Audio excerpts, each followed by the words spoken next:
Hi guys, మనం ఎంతో ఈగర్గా wait చేస్తున్న కల్కి 2898 ఏడి నుంచి ట్రైలర్ అయితే వచ్చేసింది. నేను చూసే టైంకి అయితే ఈ ట్రైలర్ 8 మిలియన్ దాటింది ఫ్రెండ్స్. నేను చెప్తా ఉండేది తెలుగు ట్రైలర్. మనకు తెలిసినట్టు ఈ స్టోరీ అనేది వచ్చే 800 సంవత్సరాలు అంటే మన ఫ్యూచర్లో ఎలా ఉంటుంది అని చెప్పే సినిమా ఇది. ఇంతవరకు మనం పాస్ట్లో అంటే ఎప్పుడో జరిగిన స్టోరీ చూసాము, ప్రజెంట్లో జరిగే స్టోరీ చూసాము. ఇదైతే ఫస్ట్ టైం ఫ్రెండ్స్, మన ఫ్యూచర్లో జరిగే స్టోరీ చూడబోతున్నాం.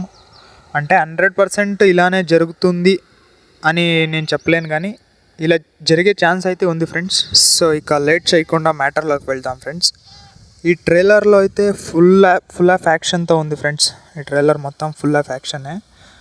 ఇక్కడ మెయిన్ విలన్ వచ్చేసి భూమి మీద ఉన్న అన్ని ఫుడ్ సోర్సెస్ అలాగే వాటర్ సోర్సెస్ మొత్తం తీసుకొని వెళ్ళిపోతాడు. మీరు కొన్ని ఇమేజెస్లో చూడొచ్చు, ఇక్కడ మెయిన్ విలన్ వచ్చేసి భూమి మీద అందరినీ తన గుప్పెట్లో పెట్టుకోవాలని ఉంటాడు. మీరు ఈ ట్రైలర్లో కాంప్లెక్స్ అనే వర్డ్ వినే ఉంటారు. ఈ కాంప్లెక్స్లోకి రిచ్ పీపుల్ మాత్రమే అలో ఉంటారు, పూర్ పీపుల్ని అలో చేయరు ఈ కాంప్లెక్స్లోకి. మీకు ఈ ఇమేజ్లో చూస్తే తెలుస్తుంది గైస్, ఆ కాంప్లెక్స్ చుట్టూ ఎలాంటి సెక్యూరిటీ సిస్టమ్ ఉంటుంది అని. అంటే ఇక్కడికి ఎవరిని అంటే రిచ్ పీపుల్స్ మాత్రమే ఉండేటట్టు చూసుకుంటారు దీంట్లో. ఈ ఇమేజ్ చూస్తే తెలుస్తుంది మనకి, అంటే మనం వచ్చే ఫ్యూచర్లో మన సివిలైజేషన్ ఎంత అడ్వాన్స్ అయి ఉంటుంది అని. ఇక్కడ ఒక స్టాచ్యూలాగా ఒక పెద్ద రోబోట్ ఉంటుంది కదా, కొంతమందిని ఆ కాంప్లెక్స్లోకి ఎలా తీసుకొని వెళ్తుందని మీరే చూడొచ్చు. అలాగే మీరు ఇక్కడ చూడొచ్చు, ఈ అబ్బాయి సిటీ నుంచి తప్పించుకొని ఒక పాతబడ్డ టెంపుల్కి వచ్చేస్తాడు. బహుశా ఇదే అశ్వత్థామ ఉండే ప్లేస్ అయ్యే ఛాన్స్ కూడా ఉంటుంది.